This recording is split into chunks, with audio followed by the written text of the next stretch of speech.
أظن أن هذا الأمر سبق وناقشناه في أكثر من محاضرة، وقلنا بأنه لا منكر في عالمنا اليوم وفيما بين أمتنا أعظم من موالاة أعداء الله تبارك وتعالى، وهذا الأمر لا بد من النهي عنه. لقد جاء أبو حنيفة إلى الإمام الصادق صلوات الله عليه، ونقلنا هذه الرواية أكثر من مرة في أكثر من محاضرة. جاء أبو حنيفة إلى الإمام الصادق صلوات الله عليه وسأله عن المعروف والمنكر، فأجابه الإمام عليه السلام بأن المعروف علي صلوات الله عليه، فالأمر بالمعروف أمر بولاية علي، والمنكر أبو بكر وعمر، فالنهي عن المنكر النهي عن ولاية أبي بكر وعمر.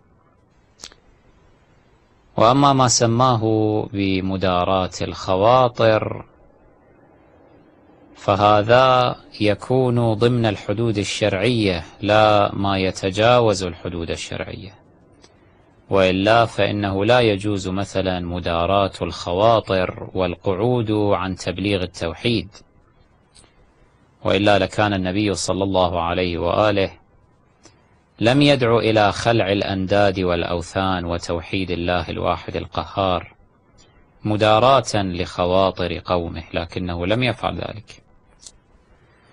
وكذلك أمير المؤمنين عليه السلام حين حارب عائشة وطلحة والزبير وجندهم لم يدار خواطرهم، وإنما كان لا بد له من أن يرفع السيف في وجوههم إحقاقا للحق وإزهاقا للباطل. وكذلك صنع أئمتنا صلوات الله عليهم وأصحابهم الأبرار والعلماء الأخيار، ولهذا مضوا شهداء في طريق الحق. فالذي يقوله الأخ من أن ما تطرحونه ليس فيه نفع هذا ظلم كبير لنا.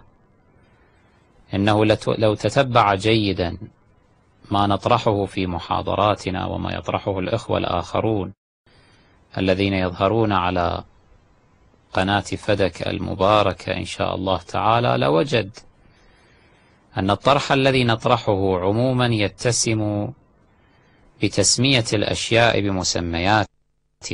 قل لي أنت بربك يا من سألت، أليس مهما أمام أهل الخلاف أن يكتشفوا أن البخاري كذاب مثلا، وأنه دلس وتلاعب في هذه الرواية التي بدأت بها حديثي، ووضع مكان الألفاظ الصحيحة أو الصريحة وضع كلمة كذا وكذا؟ أليس هذا مهما أن يبان لأهل الخلاف حتى يكتشفوا الحقائق؟ فكيف تقول إنه لا نفع فيه؟